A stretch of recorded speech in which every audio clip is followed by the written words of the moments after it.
नमस्कार, बहुत स्वागत है आप सभी का। आपके साथ मैं हूं नलिनी पांडे। अमेरिका से ईरान की बातचीत होगी या फिर नहीं होगी?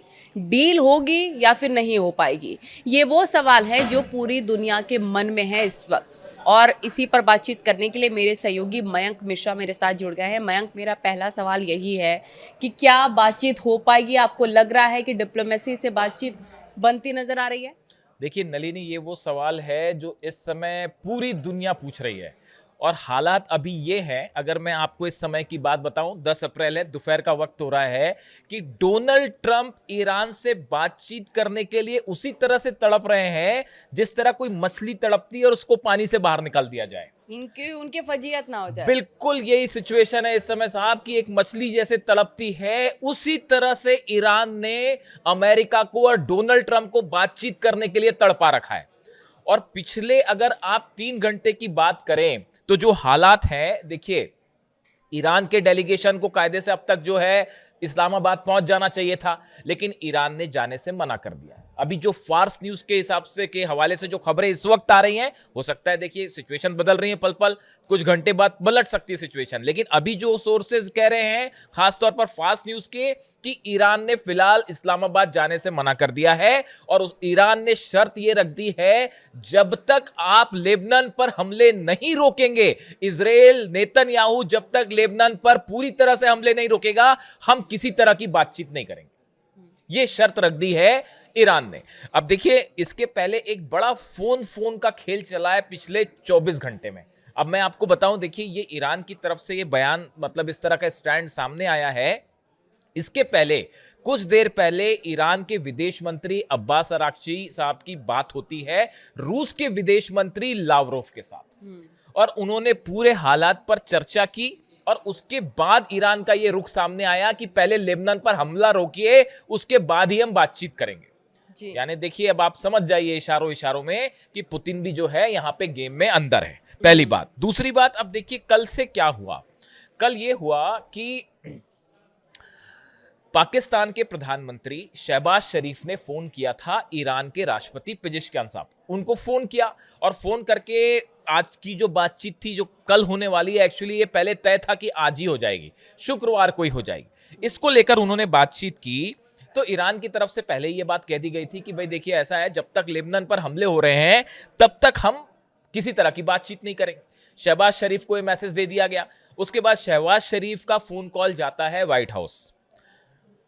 डोनाल्ड ट्रंप को इस बात की जानकारी दे दी गई कि देखिए, ईरान का कहना ऐसा है कि लेबनान हमारा साथी है, हिजबुल्ला हमारा साथी है, और वो पूरी जंग में हमारे साथ खड़ा हुआ है, हम उसका साथ नहीं छोड़ेंगे। देखिए, मैं हमेशा से ये बात कहता रहा हूं अपने वीडियोस में, आपने सुना होगा कि ईरान जब एक बार मन बना लेता है किसी के साथ खड़ा होने का, तो फिर आप उसको पीछे नहीं हटा सकते।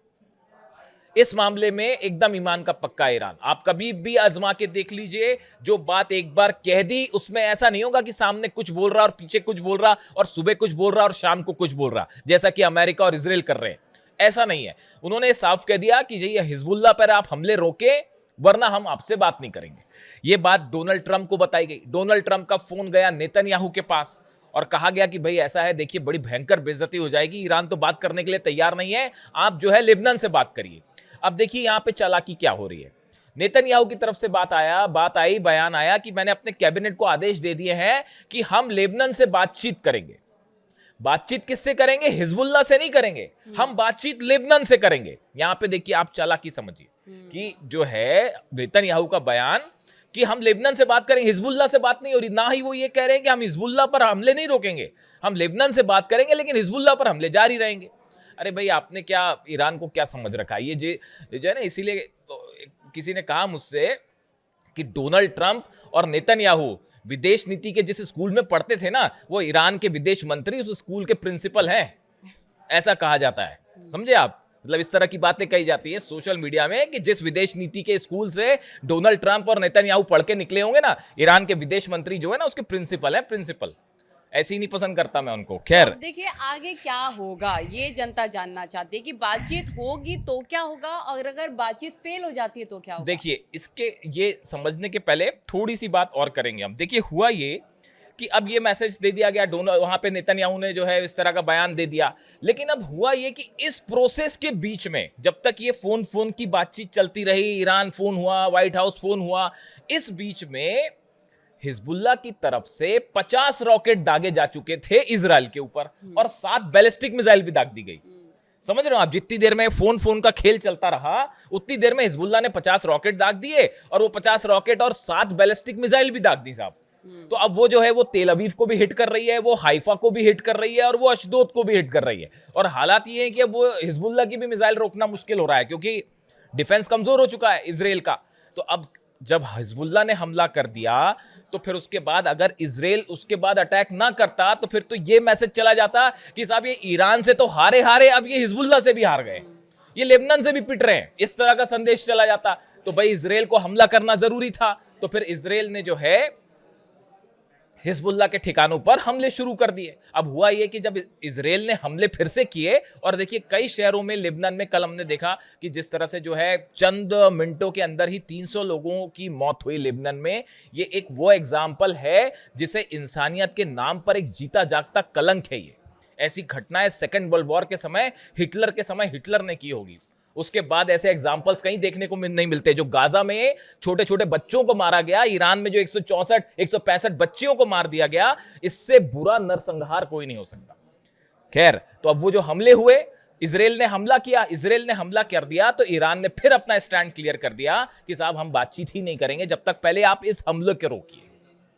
अब हकीकत यह है, अब आप सोचिए कि कितनी शर्मिंदगी वाली स्थिति हो जाएगी कि अमेरिका के उपराष्ट्रपति जेडी वेंस अपना जो है लाव लश्कर लेके पहुंच जाए इस्लामाबाद और ईरान बातचीत करने ना आए। इससे बड़ी शर्मनाक स्थिति अमेरिका की विदेश नीति के लिए नहीं हो सकती कि वहां से जो है आप अपना डेलीगेशन भेज दें, उनके साथ जेडी वेंस आ गए हैं बात करने के लिए, जेडी वेंस आ जाएंगे, कुशनर होंगे उनके साथ, और तमाम उनके जो है सलाहकार भी हैं, साथ में ब्रैड कूपर जो सेंटकॉम के चीफ हैं वो भी इसमें शामिल होंगे, इस तरह की बात कही जा रही है। लेकिन ईरान अपने शर्तों पे ही काबिज है। ईरान ने साफ कर दिया है। अभी जो फिलहाल पहली शर्त है, देखिए बातचीत डील हो पाएगी वो तो बड़ी दूर की बात है। मैं नलिनी को यही बता रहा था कि नलिनी ने मुझसे पूछा कि भाई डील होने की क्या संभावना। अरे भैया, डील तो तब होगी जब बातचीत शुरू होगी, जब बातचीत ही नहीं हो रही। आप देखिए, इसीलिए मैंने कहा आपको कि डोनाल्ड ट्रंप है ना, मछली की तरह तड़प रहे हैं और उनकी जान फंस गई है हॉर्मूज में आके। अगर हॉर्मूज नहीं खुला, हॉर्मूज में देखिए बिछी हुई है माइंस, ये कोशिश थी, मैं आपको पिछले वीडियो में बता चुका हूं। डोनाल्ड ट्रंप ये चाह रहे थे कि किसी तरह से हॉर्मूज खुल जाए और वहां जो माइंस बिछी थी, जो माइंस बिछी हुई है वहां पे, समुद्री बारूदी सुरंगें जो बिछी हुई हैं, वो हट जाए। तो ये ईरान इस बात को समझ रहा है पहले से ही, भाई तुम्हारी हर चाल को समझ रहा हो, तो शुरू से ही पूरी ये जो बातचीत है, ये इसीलिए अली खामेनी साहब कह रहे थे, मैं हर बार ये बात उनकी याद इसलिए दिलाता हूं कि किसी तरह से ना किसी भुलावे में मत रहिए। किसी बातचीत का कोई हल नहीं होने वाला। ना ईरान अपना यूरेनियम छोड़ने वाला है, ना न्यूक्लियर प्रोग्राम रोकने वाला है, ना मिसाइल रोकने वाला है। तो फिर क्या डील होगी? मिसाइल क्यों छोड़ देगा? ताकि आप राज कर लो वहां पे आके, क्यों छोड़े अपना मिसाइल प्रोग्राम? अब देखिए, मतलब ईरान को बातचीत करनी भी नहीं चाहिए, अपना स्टैंड क्लियर। बिल्कुल, और उन्होंने ये क्लियर भी कर दिया है साफ कि भाई ये स्थिति। अब देखिए, इसमें जो है मजेदार बात ये है कि अब डोनाल्ड ट्रंप फ्रस्ट्रेशन में कि अगर हॉर्मूज नहीं खुलता है तो इसका बड़ा इकोनॉमिक, आप देखिए जितने वर्ल्ड के बड़े पेपर्स हैं, न्यूज मैगजीन्स हैं, जो एजेंसीज हैं जो इकोनॉमी के बारे में फोरकास्टिंग करती हैं, वो ये सब बता रही हैं कि भाई ये इसका असर पूरी दुनिया में मंदी ला सकता है।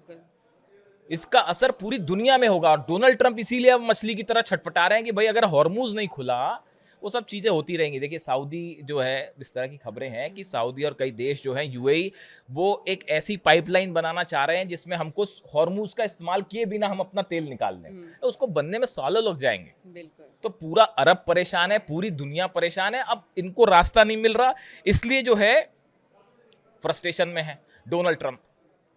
तो क्या अब ये कहा जाए कि इजराइल ने अमेरिका को पूरी तरीके से फंसा दिया है अपनी जाल में और अमेरिका को बाहर निकलने का कोई रास्ता अभी सूझ नहीं रहा है, जैसा कि आप बता रहे हैं कि ट्रंप भी बहुत डेस्परेट है बात करने के लिए? देखिए, ये एक ऐसा सवाल है जो सिर्फ मेरी व्यक्तिगत राय नहीं है, पूरे दुनिया भर के डिफेंस एक्सपर्ट्स को अगर आप देखें, पढ़ें, सुने, तो सबका कहना यही है। यहां तक कि ईरान भी यही कह रहा है कि नेतन्याहू के चक्कर में आके डोनाल्ड ट्रंप ने एक ऐतिहासिक गलती कर दी है।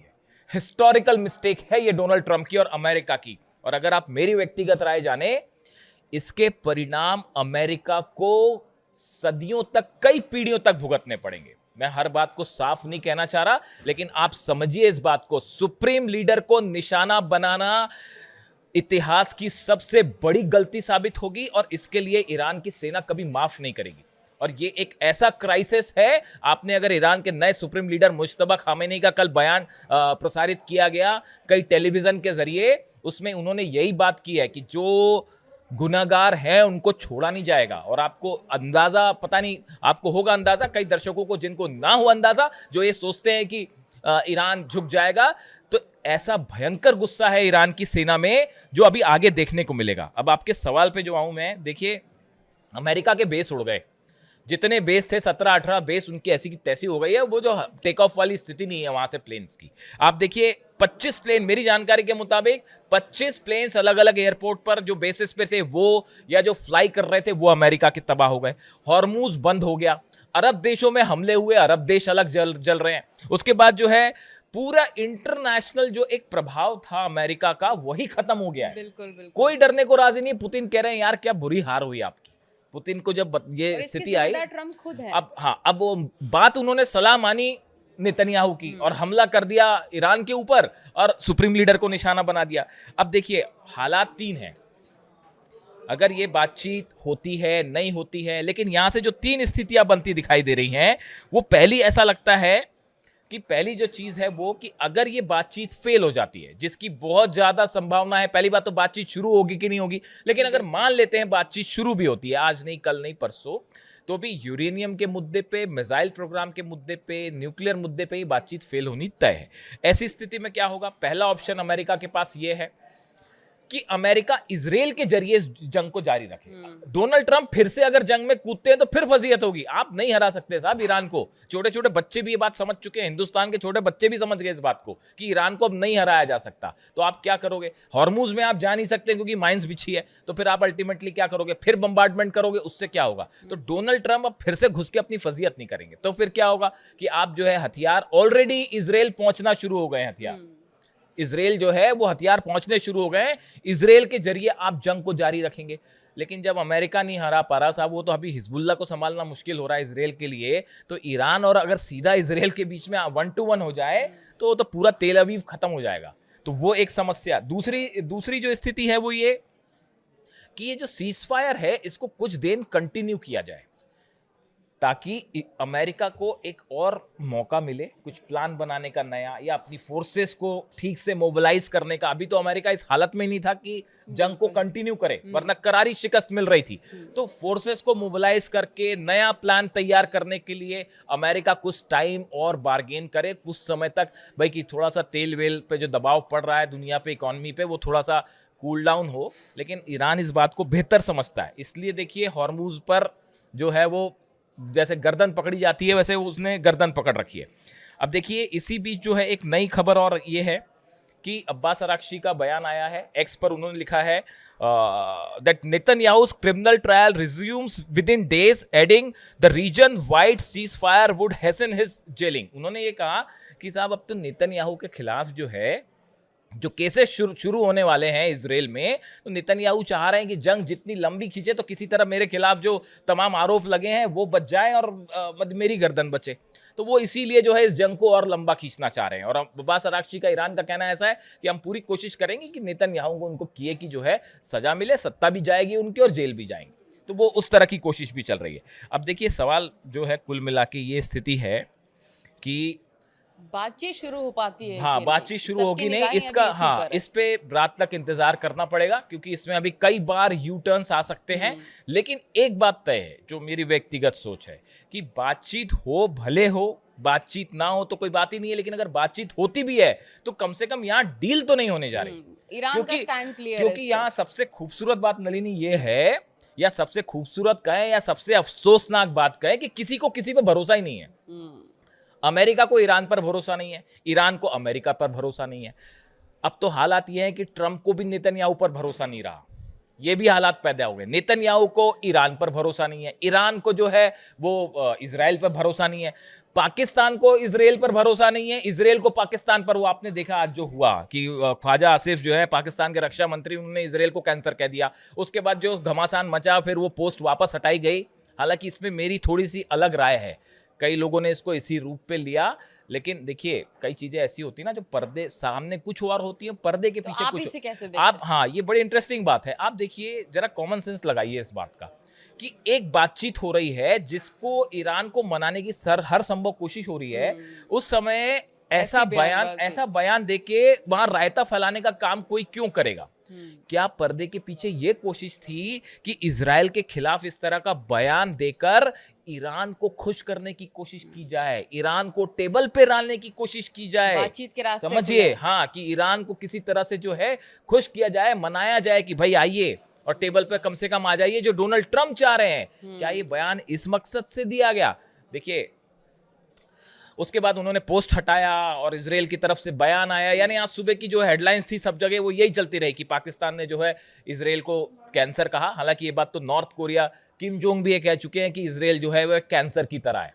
तो अब देखिए ये कहने का मतलब ये है कुल मिला के कि इस पूरी बातचीत में हर कदम पर धोखा है, हर कदम पर जो आदमी शख्स कह रहा है उसके मन की भावना कुछ और है, लेकिन कमान ईरान की सेना के हाथ में है और जो गाइडेंस दे के अली खामने साहब गए हैं उससे ना ईरान की सेना हटने वाली है, ना मुश्तबा खामनी हटने वाले हैं। और जो बात मैंने आपको कही वो याद रखिएगा कि जिस स्कूल में डोनाल्ड ट्रंप और नेतन्याहू पढ़े होंगे विदेश नीति, उसके प्रिंसिपल हैं ईरान के विदेश मंत्री। तो बातचीत होगी नहीं होगी, डील तो कैंसिल, डील तो नहीं हो पा रही, और क्या मामला फिर जंग की तरफ बढ़ेगा, थोड़ा सा इंतजार कीजिए। बिल्कुल, और ईरान को फिलहाल अपना स्टैंड क्लियर ही रखना है और ना ही हम देखना होगा, महत्वपूर्ण होगा आपको भी कि बातचीत हो पाती है या फिर नहीं। इसके लिए हमें थोड़ा सा इंतजार करना होगा। हर अपडेट न्यूज़ 18 आप तक पहुंचाएगा, आप हमारे साथ ज़रूर जुड़े रहिए। आज की वीडियो में बस इतना ही, धन्यवाद। Thank you.